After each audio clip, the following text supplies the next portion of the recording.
Bollywood silver screen presenting After Earth. इस कहानी की शुरुआत में ये दिखाते हैं कि एक बच्चा जमीन पे लेटा हुआ है और वो बुरी तरह से जख्मी है। तभी वो बताता है कि मैंने पृथ्वी के बारे में कहानियां सुनी थी। वो एक बहुत ही खूबसूरत प्लेनेट था, लेकिन इंसानों ने उसे तबाह और बर्बाद कर दिया। और आज से 1000 साल पहले पृथ्वी से सभी लोगों को एक दूसरे प्लेनेट पर बसाया गया और इस प्लेनेट का नाम था नोवा प्राइम। लेकिन यहाँ पर भी इंसान सेफ नहीं रह सके क्योंकि एलियंस ने उन पर हमला किया।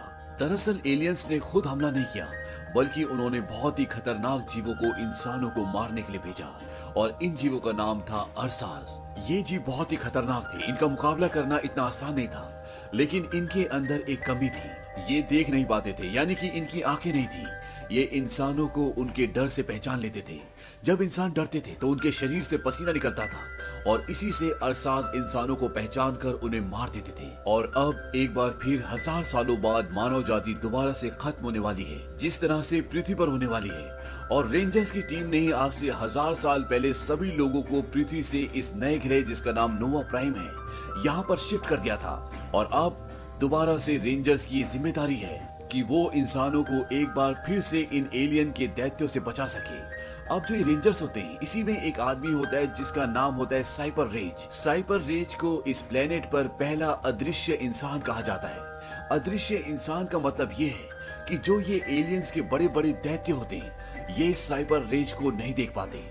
और इसका कारण ये होता है कि जब इसने उन एलियंस के दैत्यों पर हमला किया था तो उसके दिल में जरा सा भी खौफ नहीं था और उसके खौफ न होने की वजह से उसके शरीर से पसीने की एक बूंद भी नहीं टपकती और इसी वजह से वो दैत्य उसे नहीं देख पाते और इंसानों को इन बड़े बड़े दैत्यों की कमी पता चल जाती है। यानी कि अगर इंसानों के अंदर डर नहीं होगा तो ये बड़े बड़े दैत्य जिन्हें अरसास कहा जाता है वो इंसानों को देख नहीं पाएंगे। और अगर ये इंसानों को देख नहीं पाएंगे तो इंसान आराम से इन्हें मार सकते हैं और इसे कहते हैं अदृश्य होना। अब साइपर का एक बेटा भी होता है जो 9 साल का होता है और वो भी एक रेंजर बनना चाहता है और उसके लिए टेस्ट भी देता है और वो टेस्ट में हर एक एग्जाम को बहुत अच्छे से पास करता है। लेकिन वो ग्राउंड में यानी कि प्रैक्टिकल में कुछ भी अच्छा नहीं कर पाता और इसकी सबसे बड़ी वजह ये होती है कि उसकी बड़ी बहन सेंशी को एक अरसा ने मारा था और उस वक्त वो भी वहां पर था और वो उसकी रक्षा नहीं कर पाया। हालांकि वो उस वक्त बहुत छोटा था, लेकिन आज भी वो अपनी बड़ी बहन की मौत का जिम्मेदार खुद को समझता है। इसीलिए जब भी वो किसी अरसा के पास जाता है तो वो फोकस नहीं कर पाता, उसे विजन्स आते हैं और जिससे वो डर जाता है। और यही वजह होती है कि वो अपने प्रैक्टिकल को कभी भी पास नहीं कर पाता। लेकिन वो किसी भी कीमत पर रेंजर बनना चाहता है। वो रिक्वेस्ट करता है कि उसे रेंजर बना दिया जाए। वो कहता है कि आज मेरे डैड कई सालों बाद आ रहे हैं और मैं चाहता हूँ कि मैं उनको एक खुशखबरी दूं कि मैं रेंजर बन चुका हूँ। लेकिन उसकी अर्जी को एक्सेप्ट नहीं किया जाता। शाम को जब किटाई अपनी मॉम और डैड के साथ खाने के टेबल पर होता है तो वो बताता है कि मुझे रेंजर के टेस्ट में फेल कर दिया गया।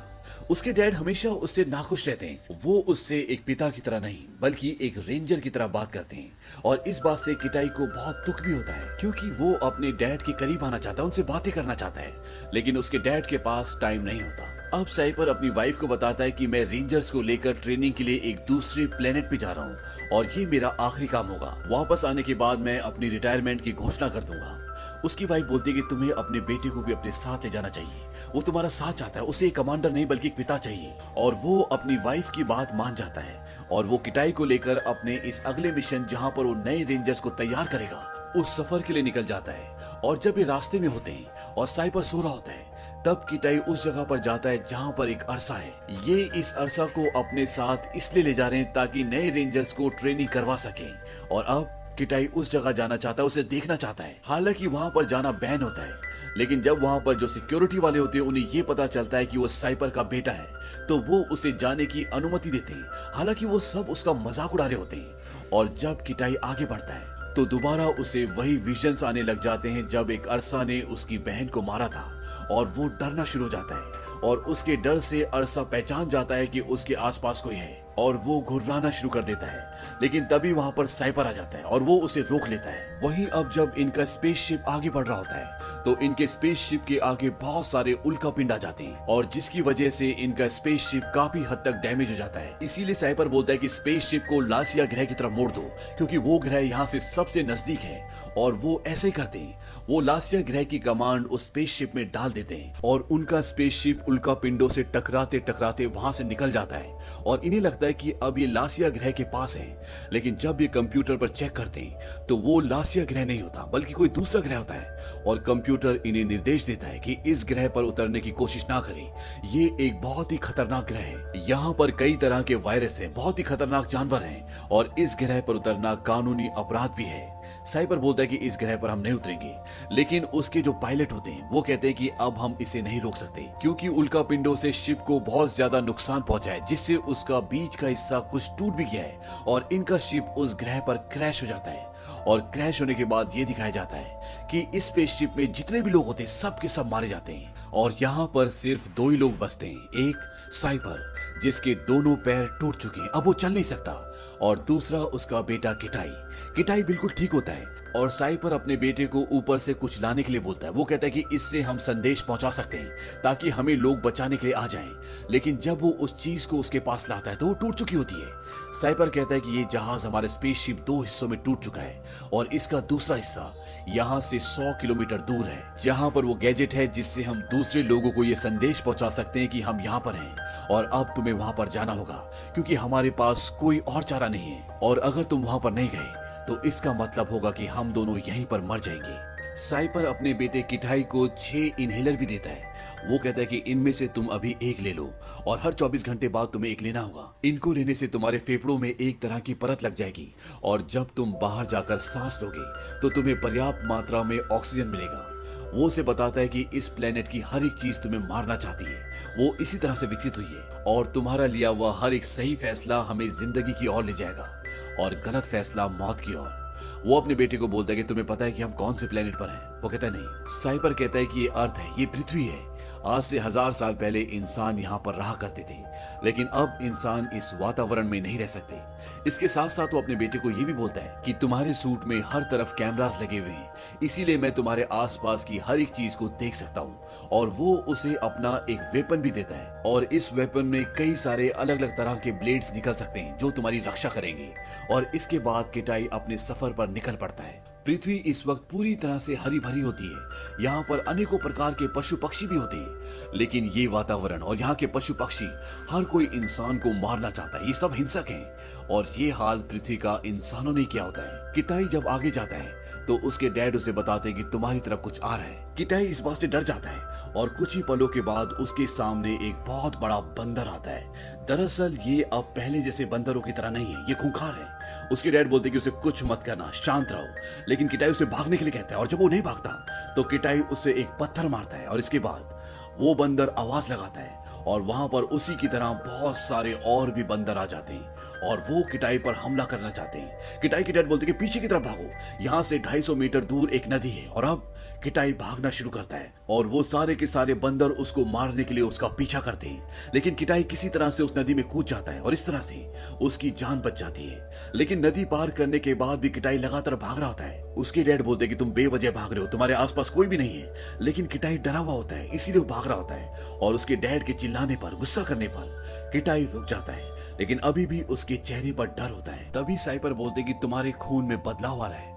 दरअसल उनके पास किटाई की पूरी रिपोर्ट आ रही होती है और जब किटाई अपने हाथ पर देखता है तो उसके हाथ पर एक कीड़ा चिपका होता है और वो उसे काट रहा होता है। किटाई उस कीड़े को अपने हाथ से अलग करता है, लेकिन अब जहर उसके शरीर में फैलना शुरू हो जाता है, उसे धुंधला दिखना शुरू हो जाता है। तभी उसके डैड साइपर बोलते हैं कि अपनी मेडिकल किट निकालो और वो अपनी मेडिकल किट निकालता है। उसके डैड बोलते हैं कि इसमें जो पहला इंजेक्शन है उसको अपने दिल में लगाओ, लेकिन किटाई को सब कुछ धुंधला दिख रहा होता है, लेकिन फिर भी वो बड़ी मुश्किल से पहला इंजेक्शन अपने दिल में लगा लेता है। इसके बाद उसके डैड बोलते हैं कि दूसरा इंजेक्शन भी अपने दिल पर लगाओ, लेकिन इस बार उसके हाथ काम करना बंद हो जाते हैं। उसके डैड बोलते हैं कि जैसे तुमने इंजेक्शन पकड़ा है उसी तरह से जमीन पे गिर जाओ ताकि उसके गिरने से इंजेक्शन उसके दिल में लग जाए। और ऐसे ही होता है, वो उसी तरह से जमीन पर गिर जाता है और इंजेक्शन उसके दिल पर लग जाता है। और अब किटाई बेहोश हो चुका है और यहाँ पर तापमान बहुत जल्दी से गिरना शुरू हो जाता है और किटाई अगर होश में नहीं आया तो वो ठंड से जमकर मर जाएगा। और ये इस फिल्म का, इस कहानी का पहला सीन होता है जब एक बच्चा जमीन पर लेटा होता है और वो ये सब कुछ सोच रहा होता है। अब कहानी आगे चलती है और उसके डैड बोलते कि अपनी आंखें झपकाओ। वो बड़ी मुश्किल से अपनी आंखें झपकाता है। इसके बाद उसके डैड बोलते हैं कि यहाँ से गर्म जगह 9.7 किलोमीटर दूर है और अगले 50 मिनट में तुम्हें वहां पहुंचना होगा। और किटाई वहां से भागना शुरू करता है। वहीं दूसरी तरफ ये दिखाते हैं कि साइपर के पैर में जो चोट लगी है, जो उसकी हड्डी टूटी है, वो सूजना शुरू हो जाती है, उसे बहुत दर्द हो रहा होता है और अगर वो चाहे तो मशीन्स के थ्रू वो अपनी हड्डी को जोड़ सकता है, लेकिन इसके लिए जो उसे पेन किलर का इंजेक्शन लेना पड़ेगा, उससे वो बेहोश हो जाएगा। और अगर वो बेहोश हो गया तो उसके बेटे पर कोई भी नजर रखने वाला नहीं होगा, उसे गाइड करने वाला कोई नहीं होगा, इसीलिए वो दर्द सह रहा होता है। और साथ ही साथ उसको अपनी बड़ी बेटी भी याद आ रही होती है जिसे एक अरसा ने मार दिया था। दरअसल वो अपनी बड़ी बेटी से बहुत प्यार करता था और इसीलिए वो आज तक उसकी मौत को कभी भूल ही नहीं पाया। वहीं जंगल में ये दिखाते हैं कि किटाई ने जो पहला इनहेलर लिया था जिससे वो इस वातावरण में आराम से सांस ले सकता है, उसे लिए हुए काफी घंटे हो चुके हैं। इसीलिए उसके डैड बोलते हैं कि अब तुम अपना दूसरा इनहेलर ले लो। और जब वो इनहेलर का बॉक्स निकालता है तो वो देखता है कि 5 में से 2 इनहेलर टूट चुके होते हैं, लेकिन वो अपने डैड को नहीं बताता कि 2 इनहेलर टूट चुके हैं, क्योंकि अगर उसने बताया तो उसके डैड उसे वापस बुला लेंगे और उनका मिशन खत्म हो जाएगा और ये दोनों यहाँ पर ऐसे ही मर जाएंगे। अब किटाई रात एक जगह गुजारता है और रात को वो अपने डैड से पूछता है कि पहली बार आप अदृश्य कैसे बने। वो उसे बताते हैं कि एक बार मैं अकेला जॉगिंग कर रहा था और तभी एक अरसा ने मेरे ऊपर हमला कर दिया, हम दोनों पानी में गिर गए और मैं मर रहा था। मुझे लगा कि अब मैं जिंदा नहीं बचूंगा और तभी मैंने ये फैसला किया कि उस अरसा का नाखून जो मेरे कंधे पर है मैं उसे निकाल दूंगा। और मैंने उसे निकाल दिया और पानी से बाहर आ गया और उसके बाद वो अरसा भी पानी से बाहर आ गया, क्योंकि वो मुझे मारना चाहता था। लेकिन उस वक्त मैं बिल्कुल भी खौफ में नहीं था, इसीलिए वो अरसा मुझे ढूंढ नहीं पा रहा था। और उस वक्त मुझे इस सच्चाई का पता चला कि हमारी जिंदगी में परेशानियां मुसीबतें आती हैं, लेकिन डर को हम चुनते हैं और हमारे डर से, हमारी घबराहट से अरसा को हमारी मौजूदगी का पता चल जाता है। और इस विचार के बाद हम इन एलियंस के दैत्यों से, जिन्हें हम अरसास कहते हैं, उन्हें हराने के काबिल बन सके। अब सुबह किटाई आगे बढ़ता है और वो एक झरने के पास पहुंच जाता है। उसके डैड उससे पूछते हैं कि तुम्हारे पास अभी क्या क्या सामान बचा है। वो कहता है कि मेरे पास आधी दवाइयां बची है, पूरी रोशनी बची है और मेरे पास 4 इनहेलर बचे हैं। लेकिन इनहेलर को बताने से पहले वो थोड़ा सा रुक जाता है। उसके डैड को शक होता है। वो बोलते हैं कि मुझे इनहेलर दिखाओ और जब वो दिखाता है तो वो देखते हैं कि उसके पास 2 ही इनहेलर बचे हैं और इन दोनों के साथ वो अपनी मंजिल तक नहीं पहुंच सकता। उसके डैड बोलते हैं कि तुम वापिस आ जाओ, ये मेरा ऑर्डर है। और इसके बाद किटाई को वो लम्हा याद आता है जब उसकी बहन और वो कमरे में थे और वहां पर एक अरसा आ गया था। उसकी बहन ने उसे एक बहुत बड़ी बॉल के अंदर बंद कर दिया था और उसे कहा था कि मेरा ऑर्डर है, तुम यहाँ से बाहर नहीं आओगे। और वो बाहर नहीं आता और उसकी बहन को अरसा मार देता है। हालांकि किटाई उस वक्त बहुत छोटा था, लेकिन फिर भी वो अपने आप को अपनी बहन की मौत का कारण समझता है और वो अपने डैड को बोलता है कि मैं जा सकता हूँ। उसके डैड उसे मना करते हैं क्योंकि इतनी ऊंचाई से कूदने के बाद वो वापस नहीं आ सकता, क्योंकि ये झरना बहुत ऊंचा होता है। लेकिन किटाई अपने पिता का ऑर्डर नहीं मानता और वो उस ऊंचे झरने से कूद जाता है। अब जो उसने सूट पहना होता है वो एक फ्लाइंग सूट बन जाता है और जब ये हवा में तैरता हुआ नीचे उतर रहा होता है तभी उसके डैड बोलते हैं कि तुम्हारे पीछे कोई आ रहा है। और जब किटाई पीछे देखता है तो उसके ऊपर से एक बहुत बड़ा पक्षी उसे खाने के लिए आ रहा होता है। लेकिन किटाई किसी तरह से अपने आप को बचाता हुआ नीचे उतरता है, लेकिन वो पक्षी उसे पकड़ लेता है। और जब किटाई को होश आता है तो वो उस विशाल पक्षी के घोंसले में होता है जहां पर उसके छोटे छोटे बच्चे भी होते हैं। और इसके बाद वहां पर बहुत बड़े बड़े जानवर यानी लेपर्ड जैसे जानवर आ जाते हैं और वो उस विशाल पक्षी के बच्चों को खाना शुरू कर देते हैं। लेकिन किटाई उनकी जान बचाना चाहता है, इसीलिए वो जानवरों को भगाना चाहता है, लेकिन वो जानवर उस पक्षी के लगभग सभी बच्चों को मार देते हैं। हालांकि किटाई पूरी कोशिश करता है, लेकिन वो उन बच्चों को नहीं बचा पाता और इसके बाद वो नीचे उतर जाता है। वो बड़ा पक्षी इसके बाद किटाई को कुछ नहीं करता और किटाई यहाँ से अपने आगे के सफर पर निकल जाता है। लेकिन अब किटाई का अपने डैड से संपर्क टूट चुका है, वो उनसे बातें नहीं कर सकता। यहाँ पर उसके डैड को एक और चीज दिखती है। दरअसल उन्होंने वहां पर फ्लाइंग कैमरास भी छोड़े होते हैं और उन कैमरास में उन्हें दिखता है कि उनके जो बाकी के क्रू के मेंबर्स होते हैं उन्हें किसी ने मार दिया होता है और उन्हें मारा होता है अरसा ने।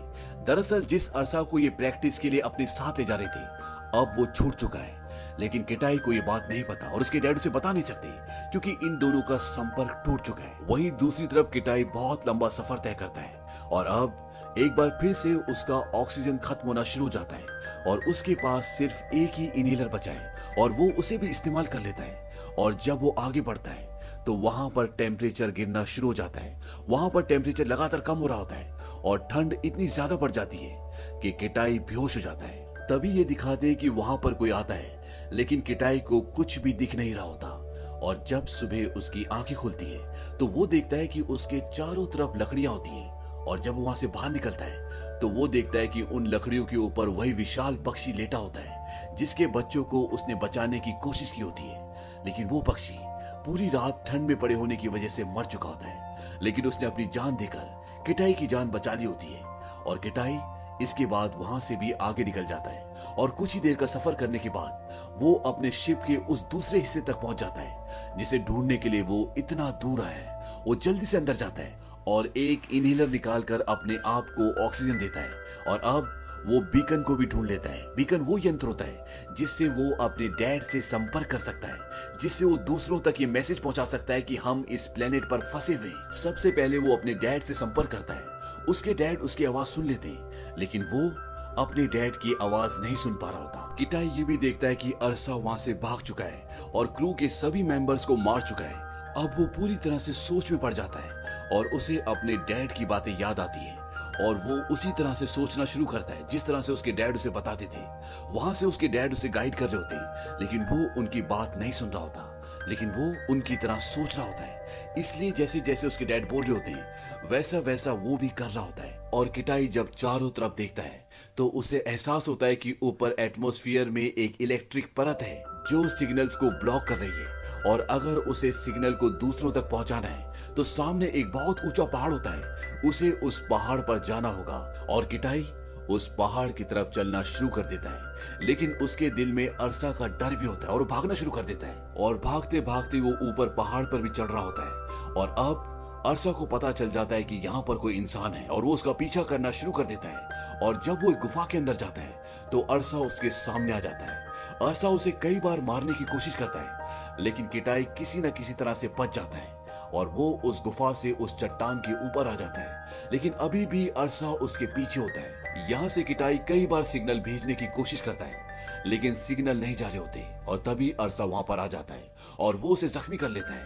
और तब उसे वो विजन्स आते हैं जब उसकी बहन को एक अरसा ने मारा था और वो कुछ नहीं कर पाया था।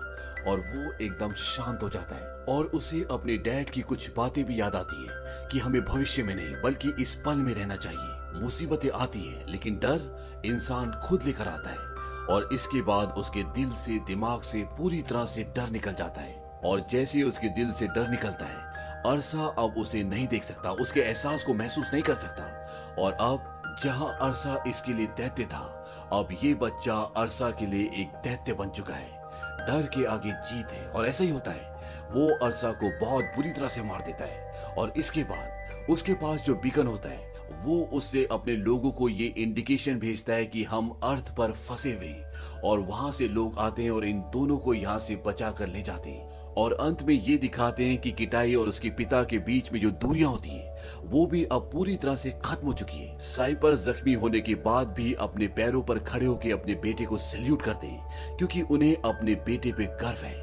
और इसी के साथ ये फिल्म, ये कहानी यहीं पर खत्म हो जाती है। ये फिल्म सन 2013 में रिलीज हुई थी और इस फिल्म का बजट था $130 मिलियन और इस फिल्म ने बॉक्स ऑफिस पर कमाई की थी $244 मिलियन की। इस फिल्म में साइपर के कैरेक्टर को निभाया था विल स्मिथ ने और उनके बेटे किटाई के कैरेक्टर को निभाया था जेडन स्मिथ ने, जो असल जिंदगी में भी विल स्मिथ के बेटे ही हैं। उम्मीद करते हैं कि ये कहानी आपको पसंद आई होगी।